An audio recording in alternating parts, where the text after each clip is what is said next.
Breaking news, the New York Times dropping a new bombshell that Michael Cohen, President Trump's longtime attorney and so-called fixer, could be charged by the end of this month. Now, these charges could deal a major blow to the president because Cohen has said, both publicly and privately, that he would be willing to tell prosecutors what he knows in exchange for leniency. CNN Money and politics correspondent Christina Alessi is following this breaking news. Christina, what more can you tell us? That's right, Anna. You've identified a big piece of new information the Times is reporting tonight, which are prosecutors are close to bringing charges, possibly by the end of August. The other piece of new information the Times is reporting tonight is that prosecutors have specifically identified over $20 million in loans that Michael Cohen's taxi business got from various lenders, and whether he misrepresented the value of his assets to get those loans, which is specifically bank fraud. And also, in addition to bank fraud, they're also looking at tax fraud charges.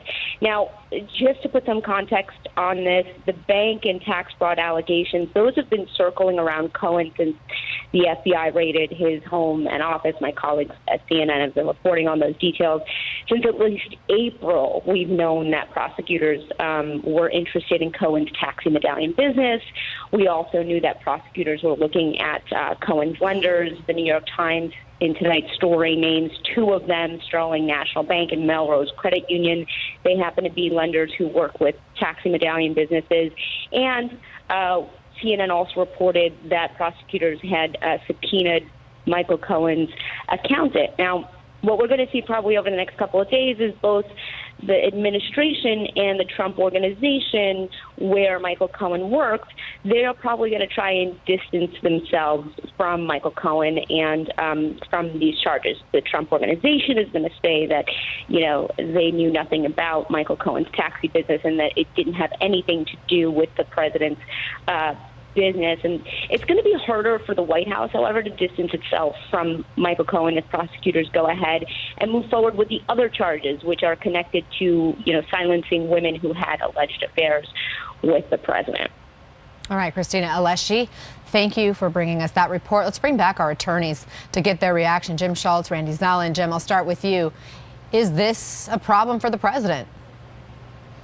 Well, I think it remains to be seen, but again, you have to remember there has to be a there as it relates to what Michael Cohen knew, the discussions he had with the president, what he was, you know, what dealings he had with the president, and how it relates back to the Mueller investigation. So, I mean, there's a lot of unknowns here. I'm sure Mueller knows a lot more than the rest of us, but also remember the case that's being looked at this point is in the Southern District of New York. It's not part of the Mueller investigation. They moved it to the Southern District of New York's U.S. Attorney's Office, and the U.S. Attorney there is handling, the U.S. Attorney's Office there is handling that matter. So, I mean, right now it looks like they're looking at Cohen and Cohen alone. As to whether he has anything to say about the president that could help him down the road, that remains to be seen. But we just don't know is the answer to that question. Right. Randy, Jim points out that this is the Southern District of New York, separate from the special counsel investigation. But we know nothing happens in a vacuum. And Cohen has expressed a desire to cooperate, to tell all, to hopefully help his own family, his own fate. Do you see this as a problem for the president? Not necessarily, and really for two reasons. And you bring up a great point. Nothing happens in a vacuum. Well, whenever you're making a decision to cooperate, and cooperation is one of the most extraordinarily painful thing that a human being can go through, because you actually become, the government says jump, you say how high. For everything. You don't get to pick and choose about what you're going to talk about. You don't get to pick and choose where your money is and where your life is at. That's it. Everything gets opened up. So one of the first things that you do with a client is you say, okay, let's look at everything here.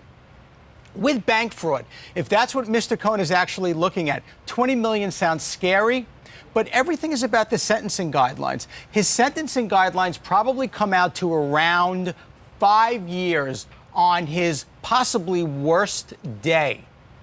So you do say to yourself, if my worst exposure is around 5 years, I've never been in trouble before, I'm a family man, Maybe we get rid of all of the cloud of the politicalization, whatever you call it. Politicization. And you're in the right Easy place for me to because say. oftentimes in the Southern District, in the Second Circuit, forget about the craziness of the fraud guidelines. The sentence has to make sense. It's supposed to be sufficient, not greater than. Right. He could be walking out with 2 years, 18 months, 2.5 years. And I'm not saying that I'd be happy doing that. Right. But is it worth destroying everything to get a better deal when I could be walking out of this quickly and go home after 2 years?